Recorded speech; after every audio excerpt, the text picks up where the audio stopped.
Aan my kant af goeienaand en wat 'n voorreg het is om weer eens die Hemelvaartdiens vir julle te bedien.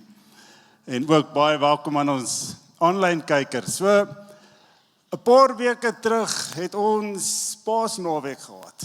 Wie was by ons Goeie Vrydagdiens? Ek gou kyk. Jock en blok. Die kerk was vol, daar was nie plek vir 'n meisie. Maar dit was so 'n mooi en geseënde diens gewees. En aan daai Sondag, wie was by ons Opstandingssondag gewees? Weereens 'n lekker mooi en vol diens gewees in die teenwoordigheid van die Here. En ek wil julle aanmoedig om daai preke te gaan luister op YouTube en dit gaan werklik geseënd wees. En wat vir my merkwaardig is van Opstanding Sondag is dat Jesus se storie het nie geëindig by die opstanding nie. Die Bybel het nie geëindig by die opstanding nie. Nee, Jesus se storie het aangehou en tot vandag toe is sy storie lewendig. Hy werk tot vandag toe nog. En ons lees in die Bybel dat Jesus het nog vir 40 dae lank na sy opstanding het hy by sy disippels gebly. En hy het hulle geleer van God se woord. Hy het hulle bemoedig. En hy het hulle voorberei by sy afskeid. Ek was so geseënd gewees, so 2 weke terug, praat ek met 'n pa en 'n seun, en die seun het onlangs tot bekering gekom, hy en sy hele familie, en hulle groei in God, en jy kan regtig waar die vrugte in hulle lewe sien. En hy sê vir my, hy het nou vir die heel eerste keer in sy lewe, groot geword in 'n Christenhuis, maar die heel eerste keer in sy lewe, het hy die boek Matteus gelees. En hy sê vir my, son, ek het nie geweet, daar was 'n 40 dae proses gewees na die opstanding nie. Dis splinternuwe nuus vir hom gewees.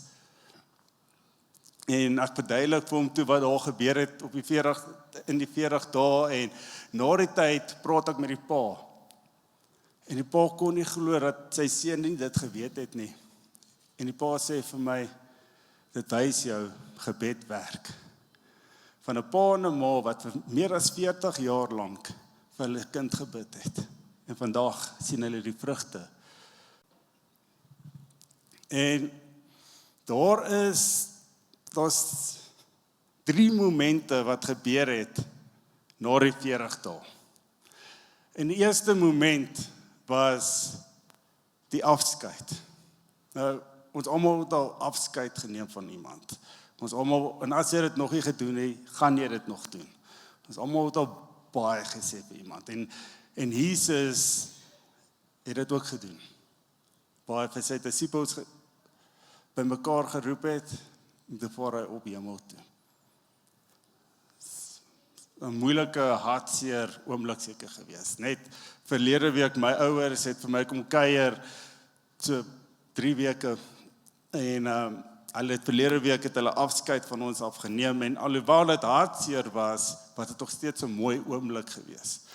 Want ek het vir my ouers gebid, hulle geseën, dat hulle veilig sal ry, dat hulle veilig sal wees daar by hulle woonplek, en hulle het aan dieselfde met ons gedoen, vir my gebid, vir my vrou gebid, vir my dogter gebid.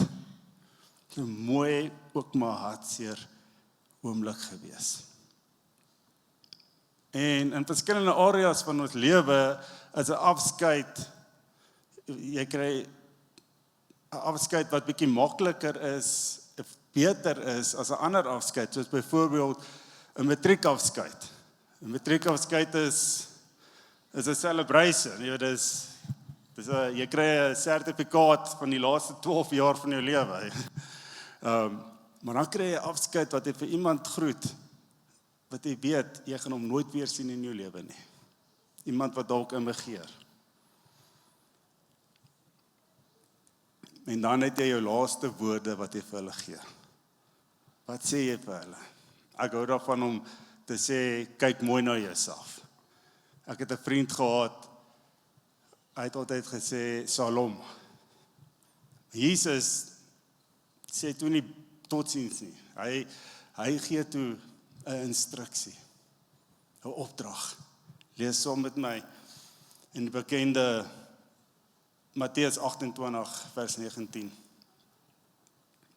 En hy sê vir hulle, gaan na al die nasies toe en maak die mense my disippels en doop hulle in die naam van die Vader, die Seun en die Heilige Gees en leer hulle om alles te onderhou wat ek julle beveel het. Hier by Endeio is hierdie skrif die grondteks vir ons waardes van we reach the lost, we equip the believers and we respond to God's call. Dit is gebore uit daai skrif uit. Maar wat vir my mooi is in vers 20 wat Jesus vir hulle sê, en ek is by julle al die dae tot die volëinding van die wêreld. Jy sien selfs in Jesus se afskeid beloof hy nog steeds sy teenwoordigheid. Lukas se vertaling van Jesus se afskeid is ook so mooi, nadat Jesus die groot opdrag gegee het Jesus sy disippels geseën. Hoe mooi is dit in Lukas 24 vers 50. Hy het sy hande opgehef en hulle geseën. Die boodskap vertaling praat van hy het God se seën oor hulle afgebid. Wanneer laas het jy vir iemand geseën? En wat mooi is van daai seën oomblik is dat op daai oomblik was daar geen veroordeling nie. Daar was geen teregwysing nie. Daar was net 'n seën gewees. Pragtig. Dink is die mooiste afskeid wat die wêreld nog ooit gesien het. Want die woord sê, terwyl hy hulle geseën het, het hy opgevaar hemel toe. En die woord sê ook, hy gaan op dieselfde manier terugkom. Dit vat my na my tweede moment. Die eerste moment is die afskeid. Die tweede moment is die instap in die hemel. Vat julle na die boek van Openbaring. Openbaring 4 en Openbaring 5 en ek wil julle aanmoedig om dit te gaan lees. Versigtig, maar gaan lees dit. Johannes word ingenooi in die hemel in. En hy sien die troon van God. Openbaring 4 verduidelik op 'n baie dramatiese manier hoe lyk dit. Maar hy sien die troon van God en hy sien God op die troon sit. Wat 'n belewenis. En die lewende wesens van die hemel aanbid God. Hoe aanbid hulle hom in Openbaring 4? Hulle sing, heilig, heilig, heilig is die Here, die God, die Almagtige. Hy wat was en wat is en wat kom. Dit laat my dink aan Retief Burger se liedjie. Hy het 'n mooi liedjie waar hy sing, ek wil sien wat die engele sien, asof voor U val, asof voor U val. Ek wil hoor wat die hemele hoor, asof heilig sing, asof heilig sing. Ouens, dis wat ons wag. Dit maak my so opgewonde soos 'n kind, om te weet, dit is wat vir ons wag. En Johannes verduidelik dat God hou 'n boekrol vas. Stefan die Bert verduidelik dit as 'n raadsplan. God hou 'n boekrol vas met die 7 seels op. En 'n engel, die woord praat van 'n sterk engel, en 'n engel kom na Johannes toe en hy sê, niemand op aarde, of in die hemel, of in die hel, niemand is waardig om daai boekrol oop te maak nie. En Johannes begin huil. Hy huil, bitterlik, hy huil en hy huil. En dan kom toe 'n ouderling na Johannes aan in Openbaring 5.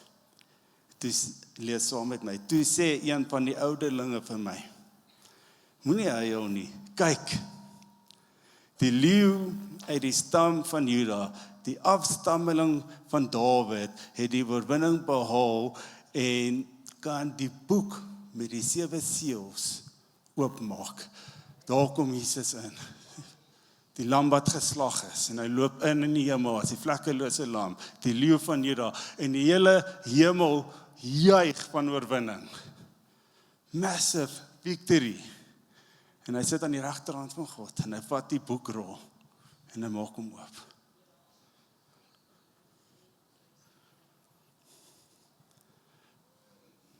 Jesus is nie soos mens wat in die hemel ingeloop het en gesê, I have arrived. Jy weet, nee, hy het aan die regterhand van God gaan sit en hy begin werk. Wat doen Jesus nou, tans, in die hemel? Die eerste ding wat hy doen is, hy regeer. Hy regeer. Hebreërs 1 vers 3. Hy hou alles in stand deur sy magtige woord. Ouens, as jy kyk na die wêreld, dit lyk asof die wêreld uitmekaar uitval. Weet net, Jesus hou alles in stand. Tweede ding wat hy doen, wat hy mee besig is nou, is hy tree in vir ons. Hy bid vir ons, hy pleit vir ons. Hy's die middelaar. Laat ek eers die skrif vir dit gee. Hebreërs 7 vers 25. Ja, hy leef vir altyd om hulle saak voor God om die saak voor God te bepleit. Romeine 8 vers 34, ons ken hom. Hy sit aan die regterhand van God en hy pleit vir ons. Hy bid vir jou. Hy pleit vir jou. Ons het hierdie mooi tradisie in ons span nou gemaak dat ons gebedsversoeke neerskryf en dan vat iemand 'n spanlid se gebedversoek en dan bid ons vir hulle. Ons weet waar hulle staan. Ons kan opvolg. 'n Rukkie terug, ek is in my stilte tyd en iemand se naam kom op en ek bid vir die persoon en na die tyd stuur ek my boodskap en ek sê vir hom, ek het vir jou gebid vanoggend. Jou naam het opgekom. En hy sê vir my, son, ek het vanoggend gebid en ek het vir God gesê, dit voel asof ek vir almal bid, maar niemand bid vir my nie.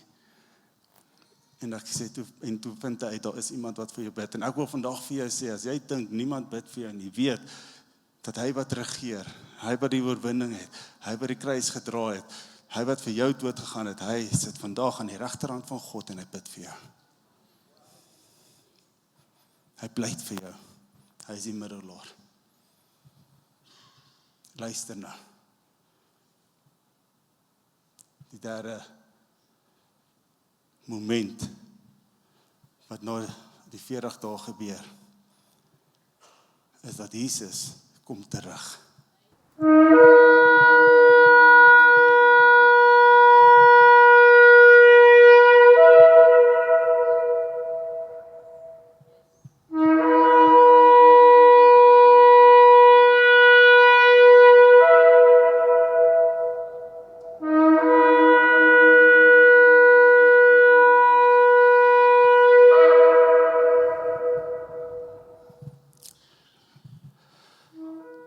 Thessalonians 4 vers 16 tot 17. Wanneer God beveel dat die laaste dag aanbreek, nie as nie, wanneer God beveel dat die laaste dag aanbreek, sal die heel belangrikste engel in die hemel skielik kliphard uitroep. God se hemelse trompet sal ook begin blaas. En terwyl dit gebeur, sal die Here na die aarde toe kom. Al die Christene wat reeds dood is, sal lewendig word. Dan sal ons wat nog lewe, saam met hierdie gelowiges weggeneem word op die wolke. Ons almal sal die Here in die lug ontmoet. Daarna sal ons almal vir altyd by die Here bly.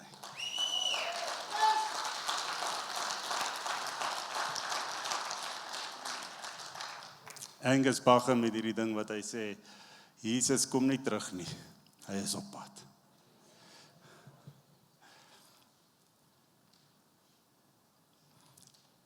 My woord aan julle vandag is dat Jesus het nie verniet die kruis gedra nie. Jesus het nie verniet vir jou gesterf nie.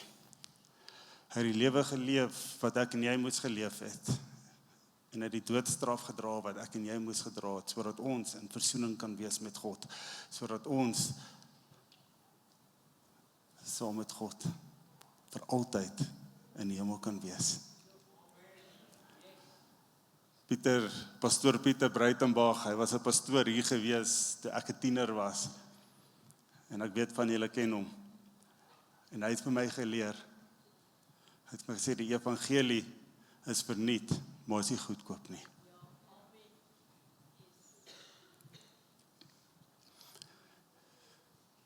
Jesus is die dierste en die grootste opoffering wat die wêreld nog ooit gesien het. En hy het gedoen sodat ek en jy in versoening kan wees met God. Ouens, Jesus is op pad. Jy kan die nuus aansit, jy kan die radio aansit, die tekens is daarso. My vraag aan jou vandag is jy deel van daai groep wat Jesus gaan kom haal? Gaan Jesus jou herken? Vra, kom ons sluit julle oë.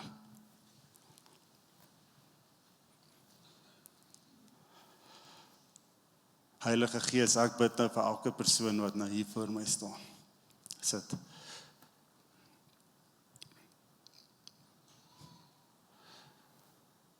Ek vra Here dat, ek dankie Here, dat daar geen veroordeling is nie. Geen veroordeling nie. Ek dankie dat die Heilige Gees ons lei en ons help om die regte keuses te maak. Maar die belangrikste keuse is dat ons ja sal sê vir Jesus. Ek wil vra met almal se oë wat gesluit is, as jy vandag jou hand wil opsteek en ja sê vir Jesus, doen dit nou saam met my. Om deel te wees van daai groep. Dankie, dankie. Awesome. Prys die Here. Hemel Vader, U sien elke hand.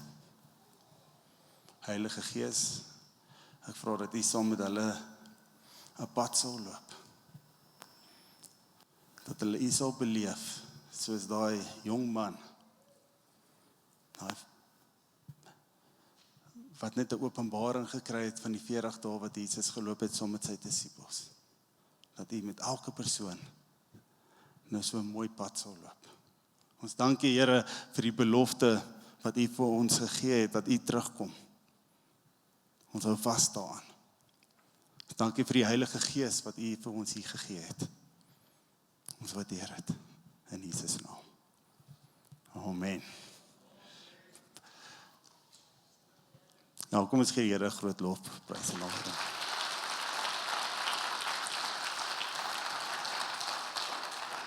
Staan saam met my en kom ons ontvang die seën van die Here. Ek wil vra dat as jy vanaand jou hart vir die Here gegee het, ons het leiers wat jy wil bedien in die lands. Ons gaan 'n pad saam met jou loop.